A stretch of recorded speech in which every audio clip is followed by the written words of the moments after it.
Agra cyber crime team ने फर्जी website और ईमेल आईडी बनाकर लोगों को मुनाफा कमाने का लालच देकर 100 करोड़ रुपए की धोखाधड़ी करने वाले अंतर्राज्यीय गिरोह के 2 अभियुक्तों को गिरफ्तार किया है।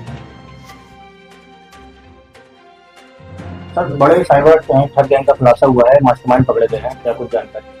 देखिए, थाना साइबर क्राइम आगरा में एक मुकदमा पंजीकृत किया गया था, जिसमें आगरा के ही काफी लोगों ने शिकायत की थी कि फर्जी वेबसाइट बनाकर और क्रिप्टो करेंसी में इन्वेस्टमेंट के नाम से उनसे काफी मतलब पैसा लिया गया था।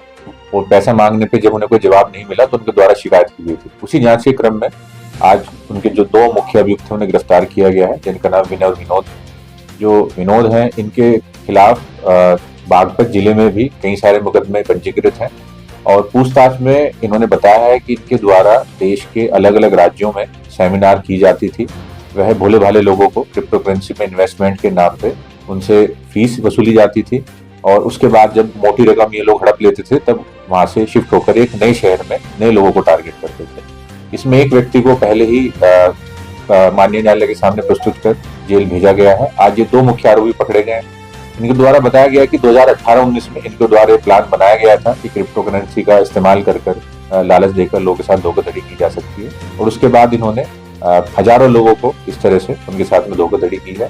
जो पैसा इन्होंने अर्जित किया था उसका इन्होंने अलग अलग जगह पर इन्वेस्टमेंट किया अपने फायदे के लिए और विदेशों में भी इनके द्वारा इन्वेस्टमेंट की चीजें सामने आई। कितने करोड़ सर?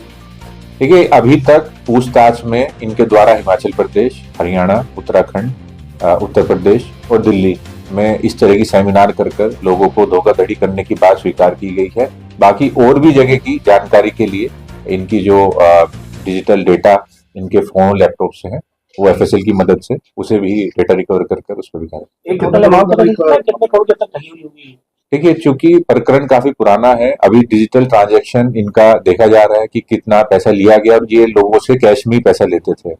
50 करोड़ के आसपास के पैसे लेने की और जमा करने की बात इन लोगों के द्वारा स्वीकार की गई है, बट जो पीड़ित हमें मिले हैं उनके द्वारा जो चीजें बताई गई है तो उससे ऐसा प्रतीत होता है कि जो धोखाधड़ी की रकम थी वो इससे कई गुना ज्यादा थी। सर, इन लोगों ने कई लोगों को मुनाफा भी थोड़े टाइम तक दिया जिससे वो और लोगों को अट्रैक्ट कर सके, क्या ऐसे और लोगों के भी इसमें नाम शामिल हैं?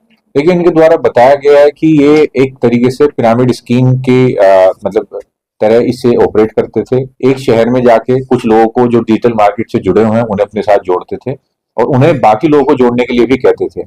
जो सबसे पहले जुड़े हुए व्यक्ति उन्हें कुछ मुनाफा देते थे जिससे कि बाकी लोग भी आकर्षित होकर उनके बहकावे में आकर इन्वेस्टमेंट कर सके। तो ऐसे भी कुछ लोग बताया है इनके द्वारा कि आगरा के भी कुछ लोगों को इनके द्वारा मुनाफा दिया गया था, जिन्होंने बाद में दूसरे लोगों को भी बहकाया और उन्हें भी लालच देकर अपने साथ जोड़ा और उनकी जो मेहनत की कमाई थी उसे इस तरीके से धोखाधड़ी कर हड़प ली।